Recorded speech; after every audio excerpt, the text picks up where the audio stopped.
All right. Good morning or good afternoon, everyone. Um, and thank you for dialing in today. So let's do a quick roll call to see who we have online. So I see we have Kevin Cannon, of course. We have Angela Stickle, Ariel Deutsch, Brad Blair, Brian Butler, Daru Han, Dave Blewett, Dave Goldstein, Ed Clutis, Jake Jeff Gillis-Davis, Josh Cahill, Carl Hibbets, APL out in full strength, I see, Kim Enika Smith, Kristen Luxinger, Leslie Gersh, Marcella Roth, Matt Hancock, Michael Nord, Nicholas Bennett, Norbert Schurkoffer, Ziyu Huang, and Todd Smith. Did I leave anyone out? All right, so we have a good crowd today. And I see we have a few people who might be dialing in after a while. In terms of just ground rules, nothing in particular, but yeah, unless you're speaking, please put yourself on mute. Cameras, feel free to have them on or off, whatever you're comfortable with. We have the chat window on the right-hand side of your screen, so feel free to use that. Otherwise, this is a pretty informal setting. So we meet once a month, second week of each month. We alternate between Mondays and Tuesdays. But yeah, thanks for dialing in, everyone.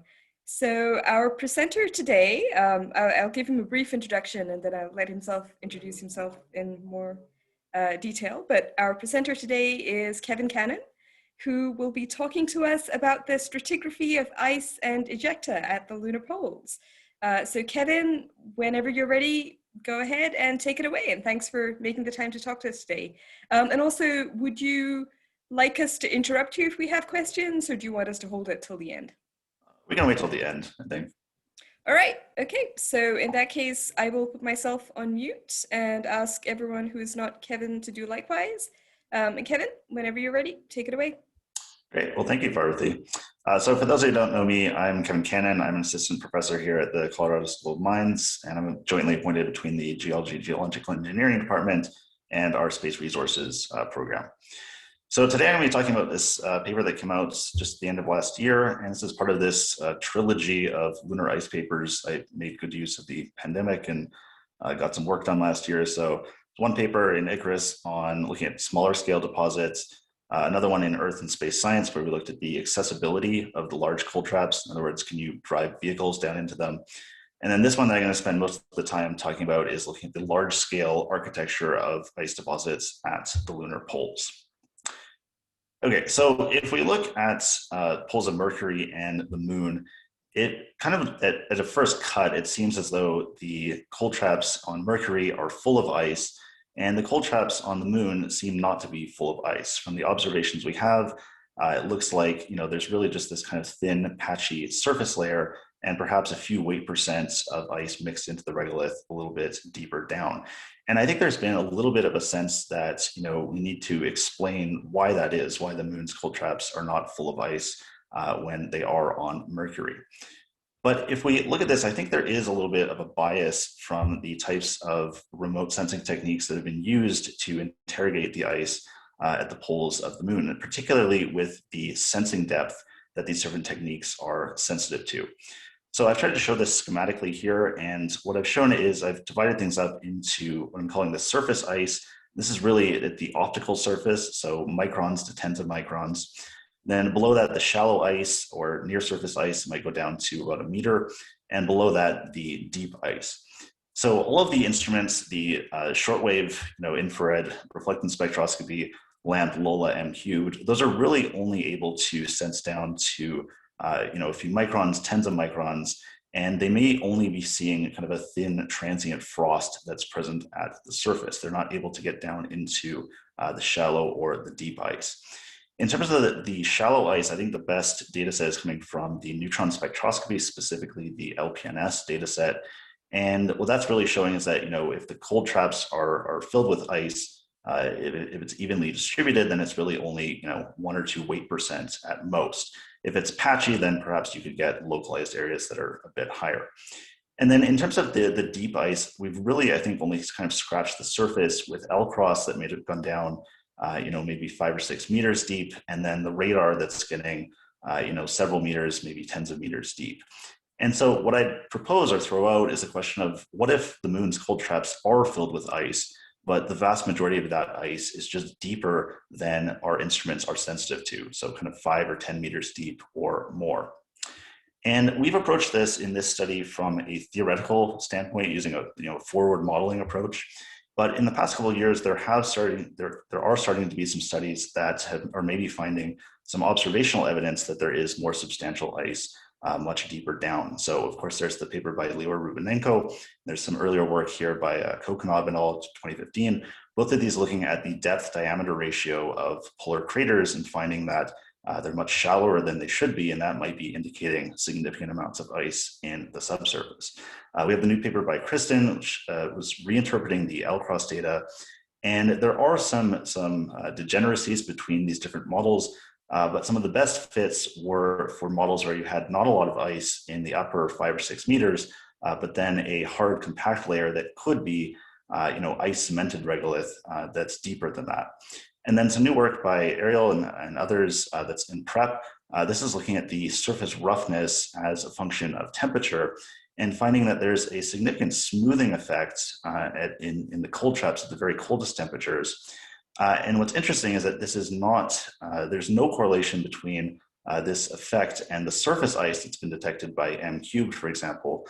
It's suggesting that perhaps it really is this deeper ice that's decoupled from the surface ice. Okay, so starting to be some observations that maybe there is more ice deeper down, but then we've looked at this from a modeling approach in this paper that I'm going to talk about. Okay, now the inspiration for this came from some of the earlier work that I was doing, looking at the effects of kind of gardening and impact cratering on ice at smaller scales. So there have been a lot of studies that have looked at, for example, the effects of micrometeoroids on both destroying ice at the lunar cold traps and then also potentially delivering volatiles. And then there have been some studies, for example, Dana Hurley's work and some work that I've done and Emily Costello looking at smaller scale gardening. But what hasn't really been considered is the effect of all of the large craters at the poles on the surrounding ice deposits. So if we look at the South Pole, for example, there are a lot of 50 to 100 kilometer sized craters that all formed at a distinct point in time. And so the question is, what was the effect of that cratering record, these large craters, on the evolution of the ice deposits that were being built up during that time? So that's what we've focused on in this study. So the idea here is that if you have these craters forming these large craters, that they're going to be depositing a significant amount of ejecta, both proximal to the crater and farther away. And that if that's happening as ice is being deposited, then what we should end up with is kind of a layered stratigraphy of ice and then these ejecta deposits from all of these large craters. So the way we've approached this in this study is to, first of all, try and get an estimate of the ages of these large craters at the poles using crater counting on their floors. And then we've tried to look at the sources of volatiles and how they've changed over time. So really pushing back into the early time period from between 4 and 3 billion years ago when the impact flux was significantly higher. And then what we've done is to try and combine these into a forward model that looks at how these stratigraphies might have been built up as a function of time. Okay, so I'm going to go through these in order.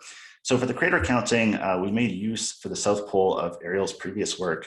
Sorry, I should mention my co-authors on this paper, Ariel Deutsch, Jim Head, both from Brown, and then Dan Britt as well.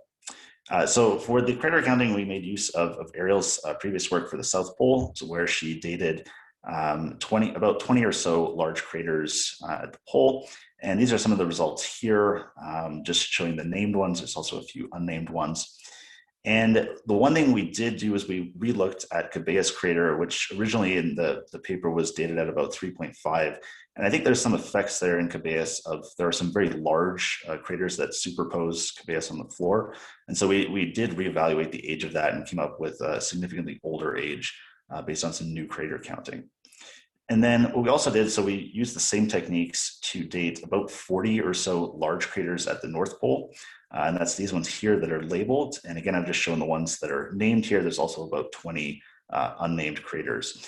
And so we did the crater counting on the 20 meter per pixel Lola hillshade data, and then used crater stats to determine the model ages that are shown here, and then also the errors that will come up later. And so this is what lets us estimate the ages of these craters, and that's important for determining kind of the sequence of when their ejecta was laid down, and also for the ones that host cold traps, when those cold traps would have actually formed and been able to start accumulating ice. And I'll explain how that was kind of factored into the model. Okay, and then for the sources of volatiles, there are really four major sources that have been considered for delivering volatiles to the poles: hydrated asteroids and comet impacts, volcanism, and then solar and recently earth wind have been proposed as well. Now, in this paper, we only considered two of these. So we only looked at the contributions from hydrated asteroids and from volcanism. So the reason we didn't consider comets in this work, there's a few different factors here. So first of all, there's this new work by Morbidelli et al. In 2018, where they looked at the impact bombardment history. I think this is one of a series of papers that's really kind of a nail in the coffin of the lunar cataclysm hypothesis. And in this reevaluated accretionary tail idea, if you look at the contribution of comets, and that's shown here with this green line back at around 4.5, it's really only in the very earliest solar system that the cometary bombardment is important, and it dies off after that. And there's not this kind of late influx of icy bodies that you would have in the cataclysm hypothesis. So potentially a lot fewer impacts of comets that would be delivering volatiles. There's also the factor that the cometary impact speeds lead to a very small fraction of the volatiles being retained. So this is work by Lisa Ong and others, where they modeled the retention of volatiles as a function of impact speed. And when you get up to these cometary impact velocities, at least the mean velocities, it's a very small fraction of the volatiles that actually stick around in the lunar environment after the impact. And then just another thing is that we're finding that comets are actually quite a bit drier than they used to be thought of. So in the past, people have done models of comet delivery to the moon, and they're modeling the comets as pure water ice or 50% water ice. But if we look at things like 67P and new comet studies, some of the dust to gas ratios are things like 8 to 1. And so some of these comets, maybe a lot of them, are a lot drier than some of the wettest asteroids. So for all of those reasons, we didn't focus on comets in this work. We really focused on the hydrated asteroids in terms of the impact delivery. And then in terms of, so I'll talk about volcanism in a second. So for the impact delivery for the hydrated asteroids, there's really two factors here for looking at the bombardment history and delivery. So there's the rate of impacts over time. And in this case, we've just used the standard Neuquem flux over time. So this is the relative impact rate going from 4.5 to present. And of course, at around 3, it really kicks up and we get orders of magnitude more impacts in the early solar system than at present. The other thing is the size frequency distribution of the asteroids that are impacting. And for this, what we did is we divided the mass scale up into 5 different regimes. And we really had to do this because there are different sources of data and different methods of calculating the amount of or the flux of impactors of different sizes. So for example, the micrometeoroid data, that really comes from lunar observations. The small impactors, that comes from terrestrial fireball studies, which we then can scale to the moon. And then for the larger impacts, we're actually making use of the cratering record itself, and then using these scaling laws that take us from the size of the impact crater to the size of the impactor that formed that crater. And with this, there's different regimes. So there's the strength controlled, and then gravity controlled, and then simple versus complex. And there's a kink in the size frequency distribution. So we have to further divide this region. So we end up with these 5 different methods to calculate the number of impactors over time. Okay. And then in terms of the hydration properties, so what we've done here is for the smaller impactors, we've treated these as kind of a bulk population with average properties. So we've used the statistics for how many of the asteroids are hydrated, or sorry, how many of those are C-types, how many of the C-types are hydrated, using statistics from the literature. We've assumed a 10% hydration. It's kind of like a CM chondrite.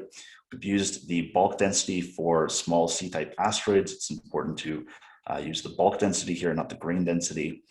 And then we've also used average impact speeds for asteroids for these smaller ones to get the fraction of volatiles that are retained. Now, we can get away with this for the small impactors because there's so many of them. We can just assign these average properties.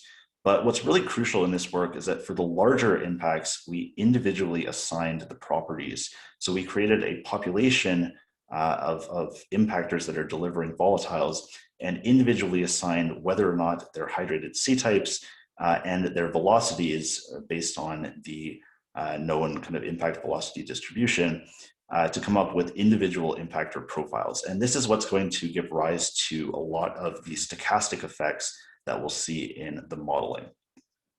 Okay, and then the other source of volatiles I mentioned, it talked about volcanism. So we use the updated estimates from Head et al. In 2020. This is the GRL paper. And this is, really building on kind of decades of work by Jim Head and Lionel Wilson to understand the process of maaric volcanism, and then specifically looking at the volatiles that are released in terms of the duration of impact events and then the spacing between those events. So this paper provides updated estimates for kind of the contribution of volcanic outgassing to volatiles that may make their way to the poles. So that's what we've used in this work. Okay, now the real tricky part is when we try and bring all of this together into a model to look at the buildup of ice over time at the poles. And the issue is that I think we tend to think of the poles as this kind of static environment where ice is being deposited on the present day topography. And the issue is if you go far enough back in time, then especially between about 4 and 3 billion years ago, that's when all of these large craters are forming. So if you pick your favorite, large cold trap crater, Shoemaker, whatever, if you go far enough back in time, you get to the age of that crater, and before then, that crater would not have been there. So that has a number of effects. Obviously, if we have a cold trap inside of that crater, before that crater forms, there was no cold trap, and so there was no accumulation of ice in that location. It's also the case that each of these craters forming changes the topography of the poles. And of course, the temperatures are dependent on the illumination. The illumination depends on the topography. And so you cannot just be affecting the cold trap that's inside of these large craters, but also changing the shadowing conditions around them. It's also the case that the craters degrade over time, so their topography is changing. So those effects have to be accounted for. And then the other thing is that, in this crater counting, we're in a highly degraded highlands terrain. And so we do end up with fairly large error bars on our crater counts. And so if you're trying to piece together when exactly these craters formed and, both the relative and absolute timing of these cratering events, that's fairly difficult to do. And we have a lot of overlap in terms of the ages with the error bars. So, and then it gets worse, of course, because we have this the idea that there was true polar wander that occurred.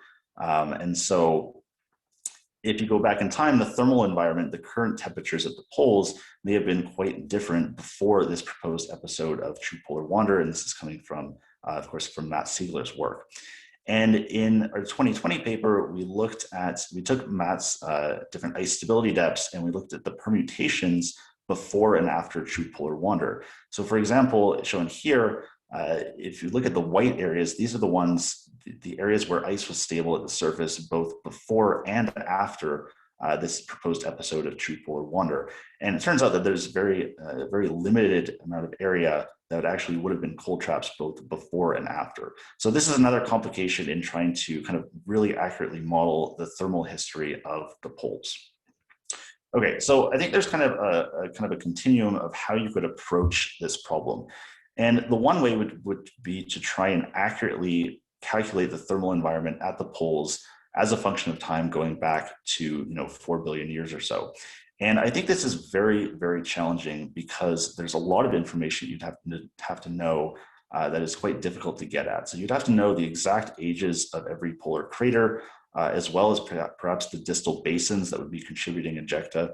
You'd have to know the specific timing of impact delivery of volatiles and the outgassing history. So when were the large impact events that delivered a lot of volatiles, when were the most intense episodes of volcanic outgassing. And then you'd also have to know the timing and exact path of true polar wander. So, Matt Ziegler's proposed that one episode, but perhaps, there were other episodes before, and we still don't have a good sense of the exact timing of true polar wander activities. So I think this is very difficult to do. Now, another approach would be to use a model like CTEM and just ignore the lunar geography. And so you could just model a generic population of craters and build into that the thermal environment based on the shadowing of the topography. So that's another approach that could be taken, but then it's hard to say anything about the real cold traps that exist at the poles today. So in this paper, what we've done is taken kind of a hybrid approach where we've tried to say something about the actual cold traps that exist now, but we've tried to avoid the issue of having to know all of this information to reconstruct the thermal environment at the poles over 4 billion years of history. So in order to do this, we've had to make a lot of assumptions, and some of these are, I think, worse than others. So I can talk about the main assumptions that we've made and the justification for them. So the first assumption that we've made is that the cold trap area stays more or less the same over time. And this is kind of an idea of like a cold trap equilibrium that's similar to crater equilibrium. And the idea here is that each new large crater that forms creates roughly the same amount of cold trap that it would have destroyed, that would have existed previously. Now, this is probably not a great assumption, and I think this is something that could be explored with a model like CTEM. But this is necessary to convert the volume or the mass of volatiles delivered as a function of time into a thickness in the cold traps in order to look at these stratigraphies. So we've made this assumption that the current cold trap area at the poles has stayed more or less constant over time. We've also assumed that the ice is deposited in equal thickness across all the cold traps.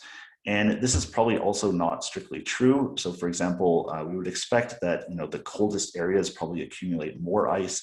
And in Parvathi's previous work, she's shown that when you have a transient atmosphere, you don't get equal deposition everywhere in the cold traps. So there's probably location effects as well.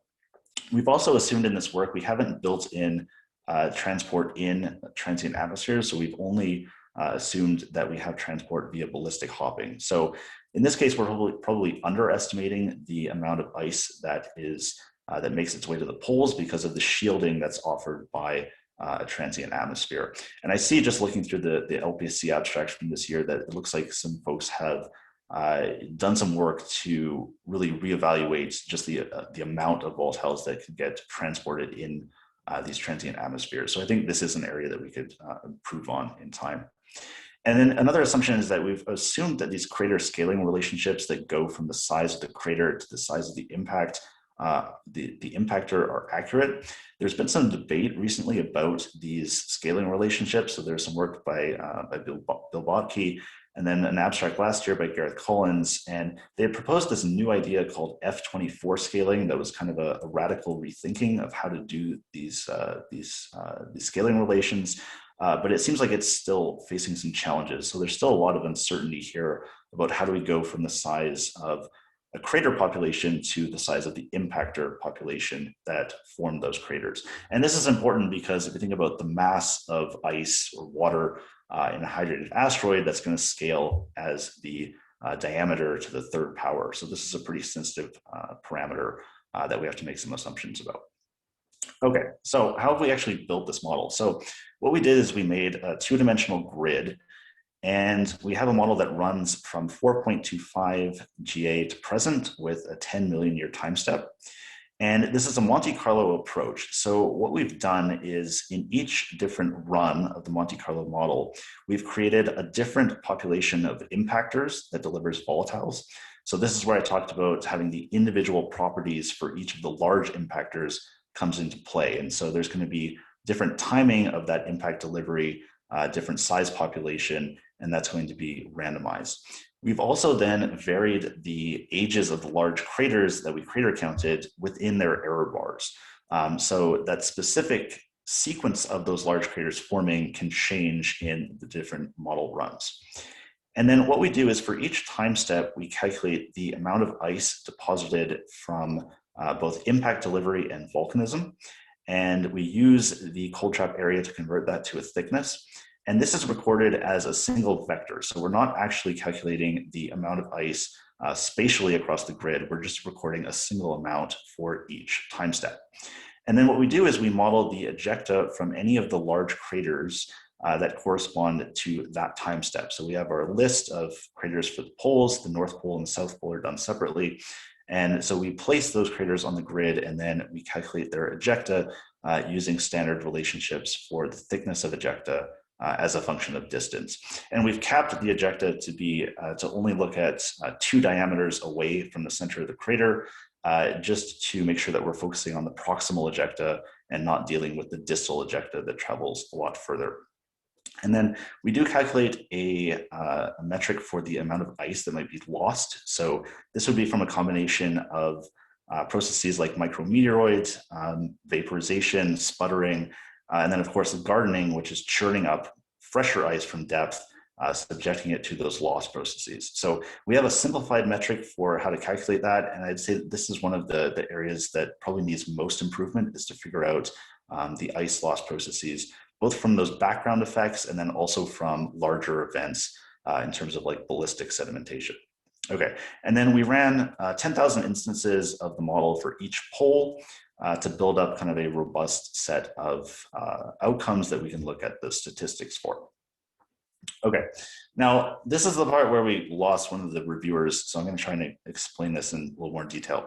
So what we did is, in order to get around this idea of having to know the exact thermal history of the poles, instead, after the model is run, we choose specific locations on the model grid, and these locations meet a couple of criteria. So we choose locations that are known to be present-day cold traps, like inside Shackleton or inside Shoemaker, and either those areas were also cold traps before Matt Ziegler's proposed episode of True Polar Wander. So that's those white areas I showed on that map.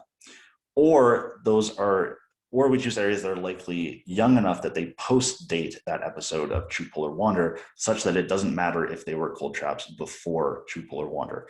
So by doing this, we're only looking at specific locations to build up these stratigraphic columns, and it doesn't really matter what's happening around that. And so that's why we don't have to necessarily calculate the thermal history for each location at the poles. Okay, so what we do then is, once we have one of these locations, we use the age of that cold trap, and this is from our crater counting, and we use that to set the base of the stratigraphic column. And so we say, this is when this location started accumulating ice, and so any ice in the model that was laid down before that is disregarded, right? We start our time zero for that stratigraphic column is from the crater counting for this cold trap. And then what we do is we look at the ice that was deposited and the ejecta that was deposited at this location, and we layer those up over time to build up these stratigraphic columns. But we're only doing this for these select number of locations that meet this criteria, and that's what we're showing the results from. Okay, so let's look at some of the results from this work. So in this first case, we're looking at the amount of ejecta that is laid down by these large craters. So we have the North Pole on the top here and the South Pole on the bottom. And these are the 20 craters or so from the south, 40 or so from the north. And on the left here, what we're showing is, first of all, the craters are color-coded by the age from the crater counting. So the lighter tones are older ages, the darker tones are younger ages. And then the colors here, this is an isopac map of the ejecta thickness that's external to these craters. So in this case, the results are the same in all of the Monte Carlo runs, because we're just adding up the ejecta contributions from all of these different craters. And this is on a log scale here in meters. So the highest purple colors here are about 1,000 meters of ejecta. And that's kind of the maximum extent that we see. So there is a lot of material that's laid down by this overlapping sequence of large craters at the poles. And we see the same thing at the South Pole here. Now, on the right here, what we're showing is the amount of ejecta that's deposited inside of these craters after they've formed. So this is going to be model dependent. It's going to depend on which Monte Carlo run we're looking at, because we vary the ages of these craters within their error bars. And so the specific sequence is different in each model run. But again, we see that in this case, inside of these craters where we may have cold traps, we may have ice deposits, we also get up to hundreds of meters or perhaps even 1,000 meters of ejecta in some cases. So a lot of material that may be deposited in these events alternating with the ice deposition. Okay, so now let's look at some of these stratigraphic columns. And so what I'm showing here on the left, these are 3 different results from the exact same model run. So the exact same population of impactors and the same sequence of large crater formation. So we're looking at 3 results from Hayworth, Faustini, and Cabeas. And what we see here is that the dominant effect is the age when the cold trap formed and when it started accumulating ice is what really drives how much ice we end up with in the cold trap. And so you can see the scale bar here, and this is quite enormous amounts of ice that we're dealing with. And so we called these large deposits, these very thick deposits, gigaton deposits, because they would add up to over a gigaton if they were inside of a reasonable sized crater. And we do talk about in the paper, we spend a lot of time talking about whether these actually would have formed in the first place and whether they may have been lost later on by erosional processes. But this is just kind of what comes out raw from the model with the assumptions that we've made. And then what we also find is that at the top, we end up with what we called a shallow garden mantle. So this is an area where we end up with a lot more ejecta, and the ice that is up here is probably more diluted by mixing with that dry regolith from the ejecta. And so we came up with a proxy for this by calculating how long those ice parcels spent near the surface and what the impact flux was during that time. So the lighter colors here are showing kind of more pure ice that was quickly buried at depth, whereas the purples and oranges are getting into ice that has spent a lot of time near the surface and may have been subject to mixing and dilution with dry regolith.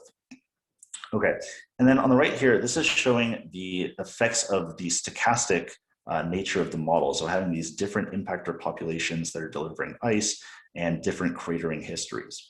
So this is all for the same location. This is Nansen F crater at the North Pole, and these are 3 very different model runs for that exact same location. So in some cases, we end up with a significant amount of ice and pure thick layers of ice in the subsurface. In other model runs, we end up with very little ice and a lot more ejecta in the column. And then in a very rare subset of model runs, we produced what we think may have happened on Mercury. So we end up with a very recent large hydrated asteroid impact that leads to a thick near surface deposit of relatively pure ice. And this occurred in maybe about 20 to 30 of the 10,000 model runs where we got something that looks like it potentially could be an analog for what may have happened on Mercury. Okay, and then this is just showing this here. So for these 3 runs, this is plotting the amount of ice that was deposited at each time step. And so it's the yellow one, this 7244. This is the one on the right where we end up with this kind of Mercury-like event. And you can see that we had this very large impact at about 200 million years ago. And that's what leads to this thick near-surface ice deposit. Okay, and then this is just showing a table of some of the results here. So from some of the statistics from the Monte Carlo run, so the means, the minimums, the maximums, and this is showing the total amount of ice in 5 different cold traps here. You can see it's really the effect of crater age that's determining how much ice we end up with. And then some interesting kind of time statistics here. So we found that about half the ice in the model was deposited before 4.15 GA, 96% before 3.75. So the vast majority of the ice being deposited very early on. And then we found a very small amount in most runs of ice deposited in recent geologic history.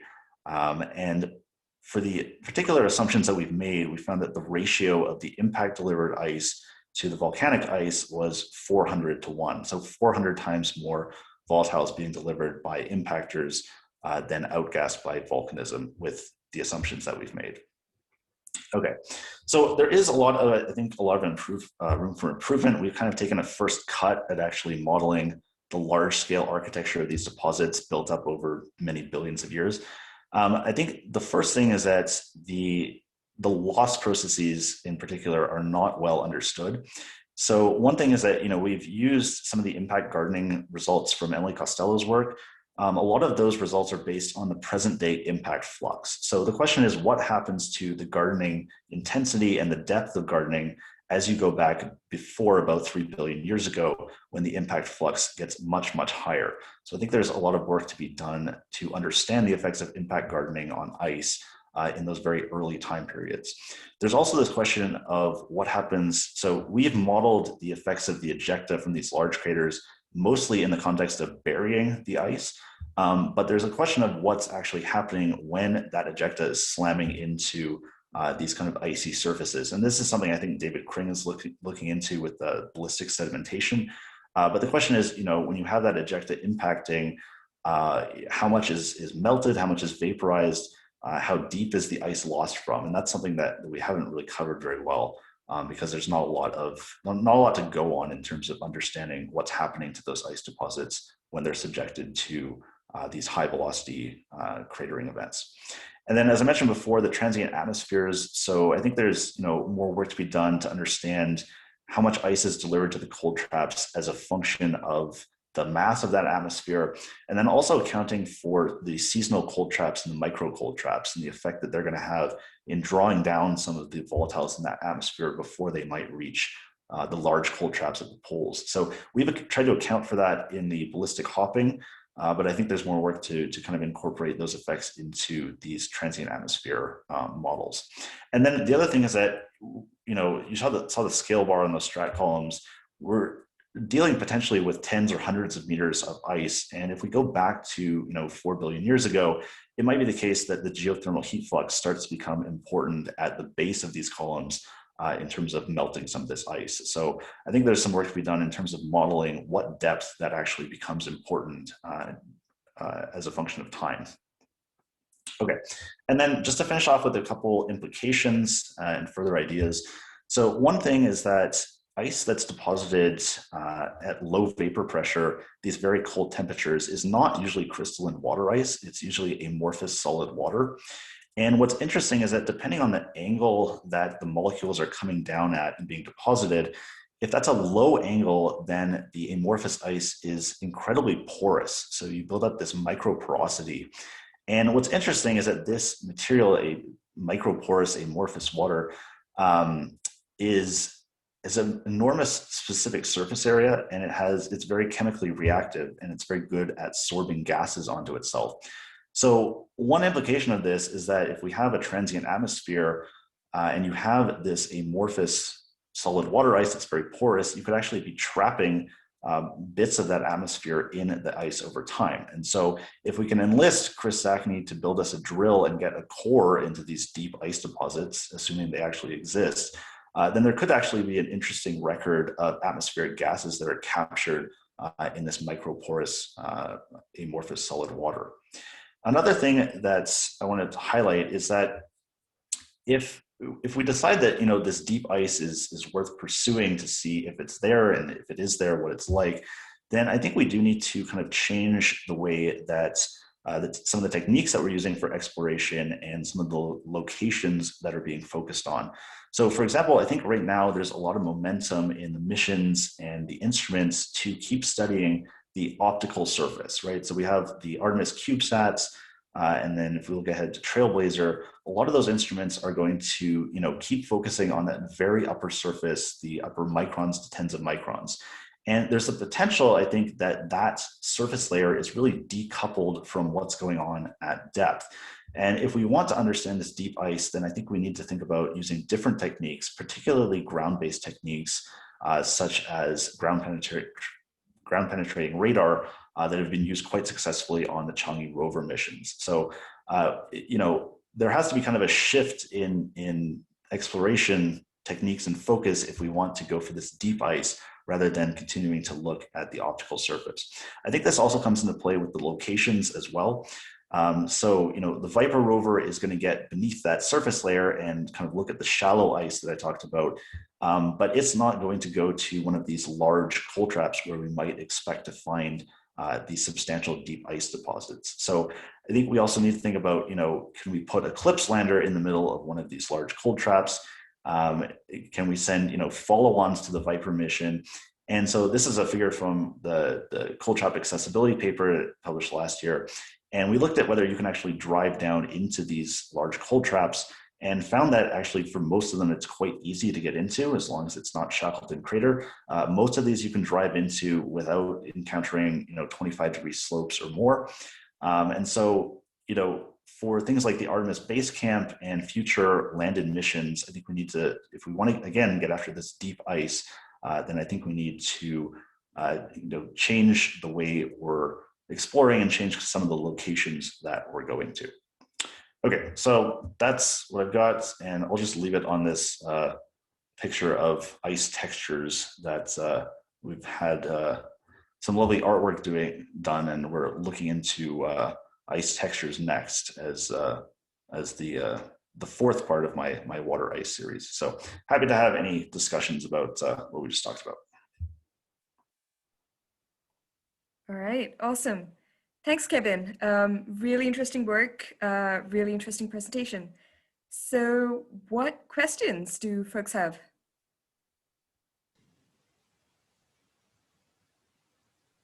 Well, I have a question. Yeah, go ahead, Norbert. So as the moon moved away from Earth, it changed from one tidally locked state into another. Then I think it was about half the distance from Earth as now. And during this time, it's thought that the obliquity reached 70 degrees. And I always thought of that as being established. And that when this happened is not so clear, but probably 2 million years ago. But I always thought it's established that the cold traps will be erased sometime around 2 billion years ago.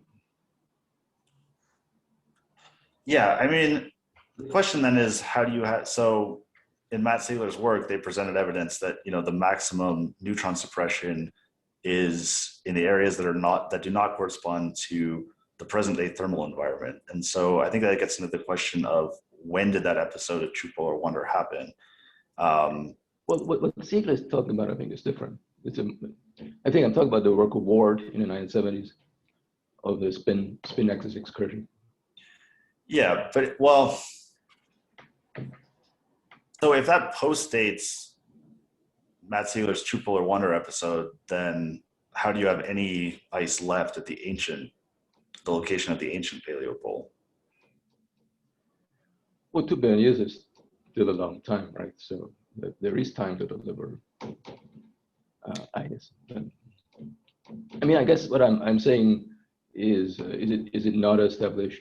I mean, I'm just pointing out there's this work, which to me seems to have made clear that there was a major spin axis excursion, not true polar wonder, but just a spin axis excursion. But the timing is uncertain. Yeah. Right. Yeah.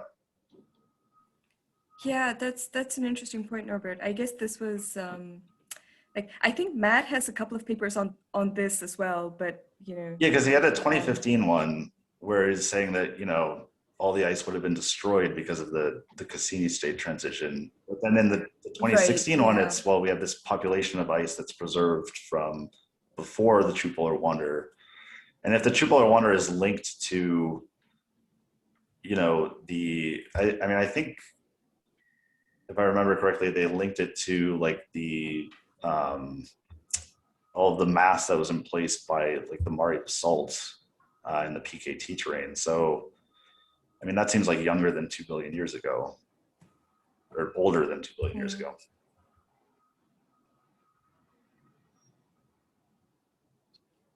Yeah.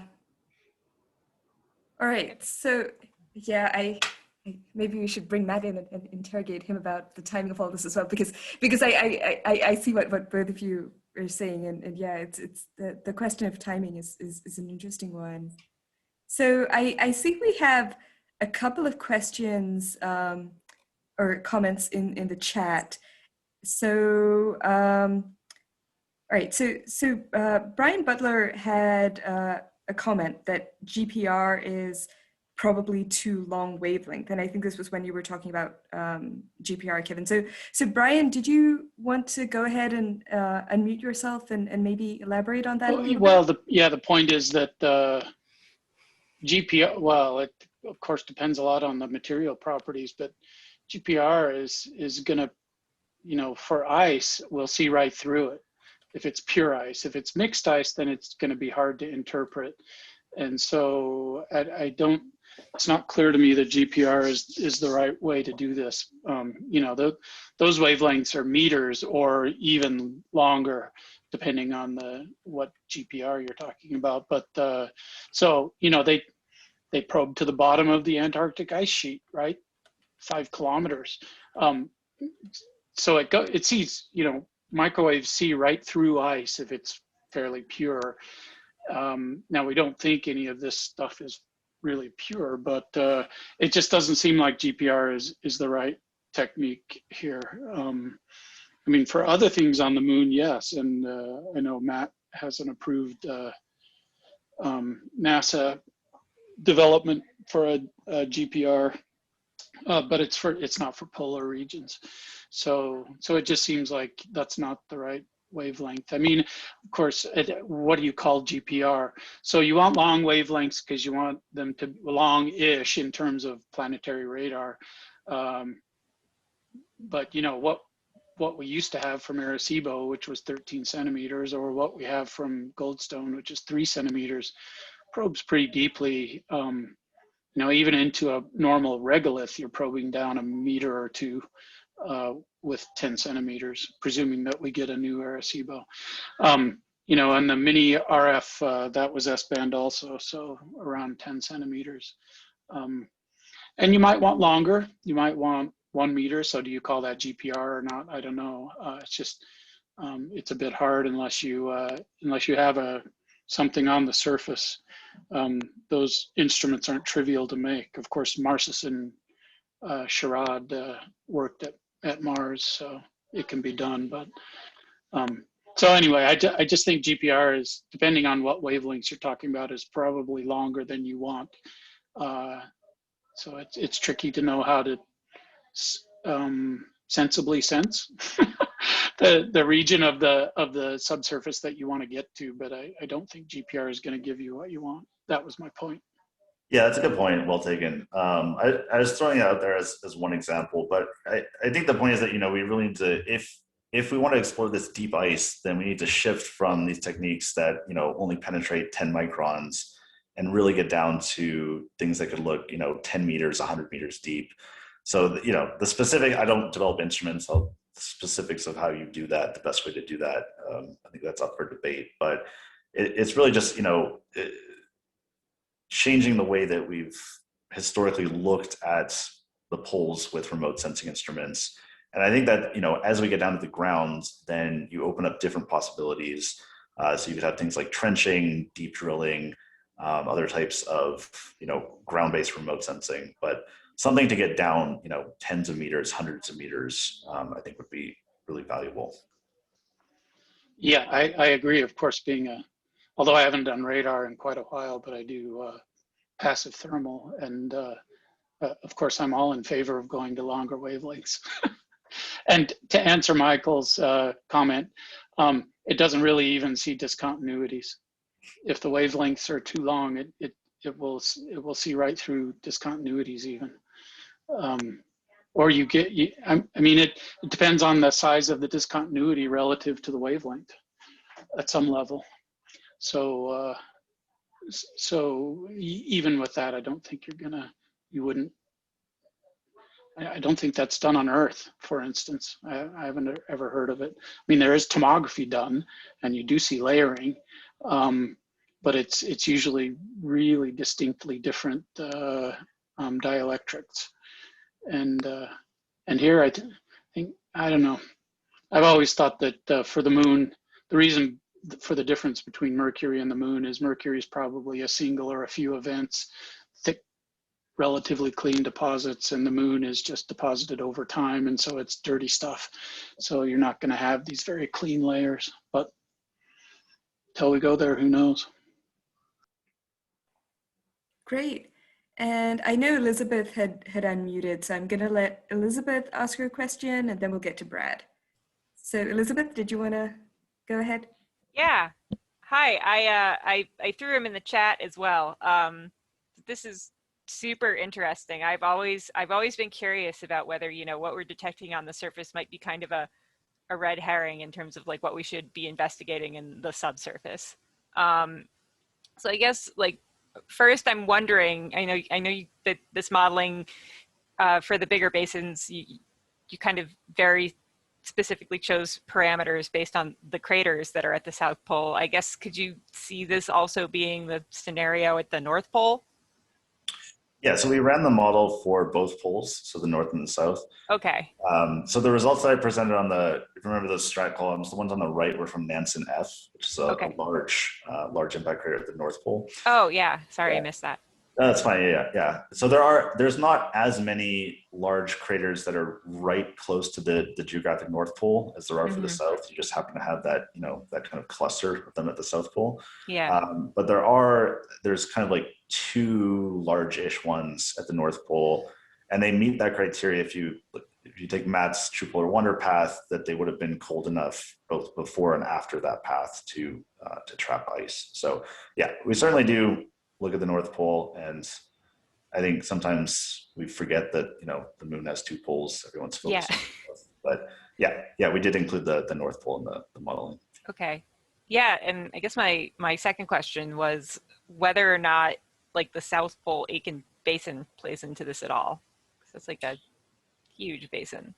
Yeah, I mean, I think so we started I don't know what the best current age estimate is for SPA. I think it's probably around the time that we started the model, like 4.25-ish.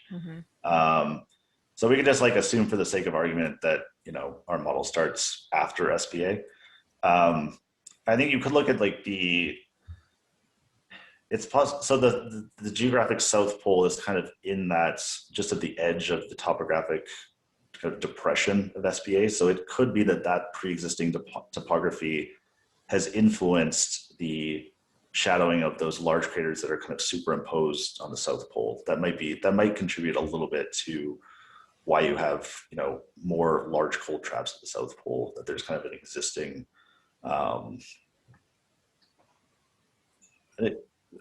kind of topographic depression there that those have impacted onto. Okay. But yeah, we didn't actually like model SPA formation in that. Yeah, I guess I've always been kind of curious if you know, if you had some ice forming and then SPA formed, whether you just would end up obliterating all that ice, or just like, you know, burying it very deeply, or what would happen.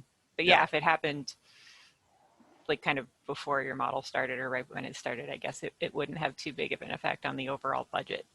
Yeah, it might like reset everything. Can I add something there, Kevin, real quick?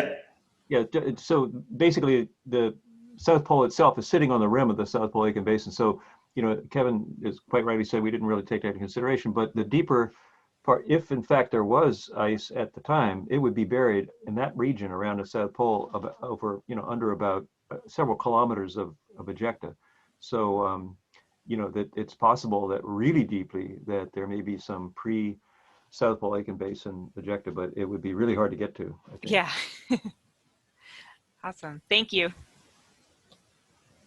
All right, and I know Brad Blair had a question in the chat, and I know Brad might not be able to unmute, so I'll go ahead and ask it. But Brad asks, what density or porosity do you assume for your model materials? I'm actually on, if you can hear me. Hey, Hi Brad, yeah, we hear you.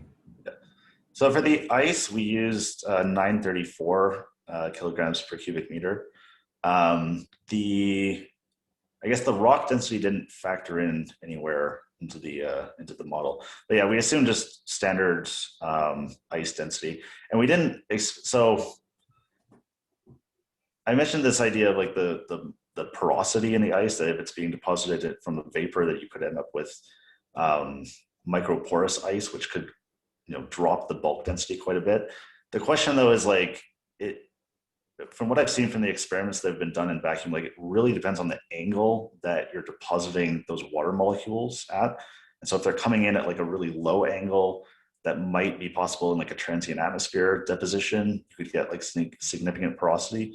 But if they're coming in, if the water is just coming like straight down and being deposited on the surface, then you get like no porosity. So we chose in the model just to like assume that there's no porosity in terms of calculating the thickness and just use the 934.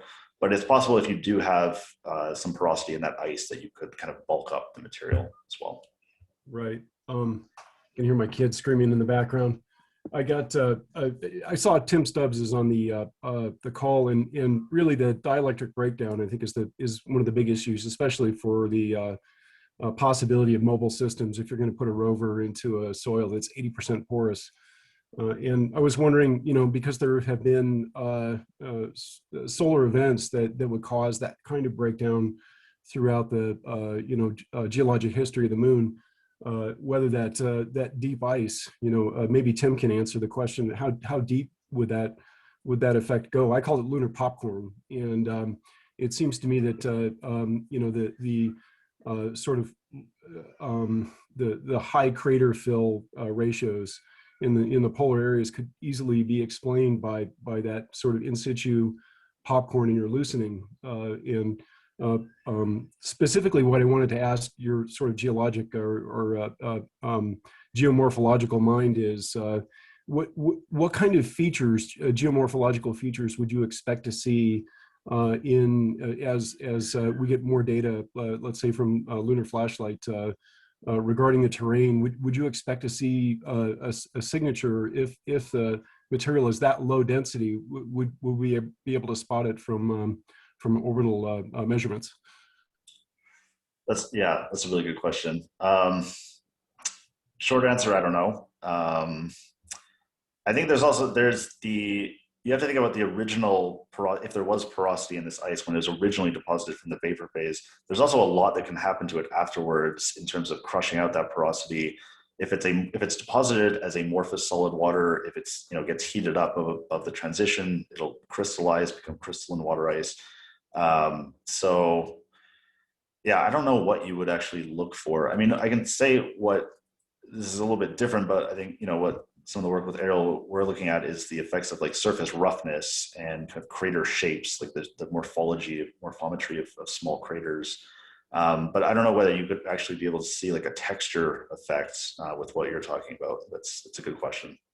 It would affect both the source and the sink. If you have loosened materials that are impacted, I think it would change the impact dynamics somewhat, and you would certainly put a lot less material into launch it. Presumably, I guess we have L-cross as the one measurement that could calibrate those models, but it's something to think about, and I think it's pretty important question to answer as we get close to stepping into those zones. Yeah, for sure. All right, so we're coming up on the hour, so in the interest of being mindful of everyone's time, so Kevin, if folks have more questions, can we email you or hash them out on the listserv? Yeah, for sure. All right, great. And so yeah, and I see there's lots of questions coming in on the chat as well. But in the interest of being on time, I'm gonna try and wrap it up.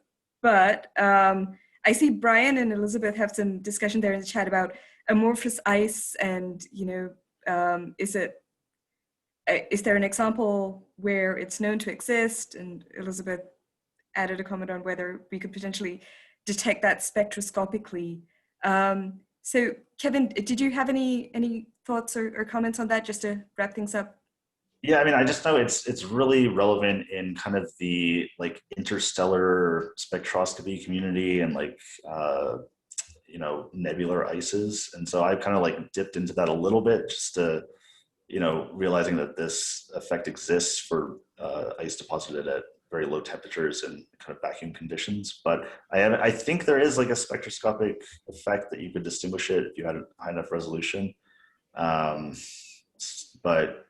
yeah, I agree that it's kind of like it's this theoretical possibility, but no one's detected amorphous solid water on the moon, for example. Yeah, I mean, it's been talked about for decades, of course, but the difficulty is whenever it was tried, I mean, Akiva Bar-Nun tried to do this for many years to grow it in the lab, and problem is you get you get these like finger hair like structures, but they're, you know, microns, and fairly quickly it self-compresses. So you can't grow a thick layer of amorphous ice because it smashes itself into crystalline in the lab. Now, the argument that the COMET people say is that in the lab you can't deposit it at the right rates. It has to be deposited so slowly to make this stuff that you just can't reproduce that in the lab. Again, you know, I used to play an ice person many years ago, and I haven't looked at this in the recent years, but back then nobody had any real evidence that amorphous ice existed. It's a sort of, other than these thin layers, very thin layers in the lab, it's thrown around a lot. But I think there's a path length argument in the infrared, and that's why they say it's that way in the interstellar medium. That the path lengths are shorter in amorphous, and so you get differences in the spectrum. So I think that's what Elizabeth is referring to. But really, you know, if you can't grow it in the lab, it's really hard for me to imagine that you can grow it on the moon. So anyway, something to think about. Yeah, All right. I mean, there are a couple of vapor pressure measurements for amorphous ice, and it seems to be about twice the weight of crystalline, whereas one anomalous experiment by a Japanese group which says it's 10 times higher than crystalline ice. I mean, it's hard to measure, and it depends how you make it. There isn't a single vapor pressure, but yeah, spectroscopy. I mean, the trans-Neptunian objects all have crystalline ice on it at 70 Kelvin, right? And nobody knows why, but the vapor pressure at least seems to be, you know, higher, but not all that higher, much higher than that of crystalline ice. All right, so on that note, we will call it a day for today. And thanks, Kevin, again for a great presentation. And if folks have more questions, then I encourage everyone to email Kevin, or you know, or we can continue the discussion on the Friends of Lunar Volatiles listserv as well. But yeah, thanks again, Kevin. Great presentation, great work. And we will see each other again next month. Thanks for dialing in, everyone. Bye.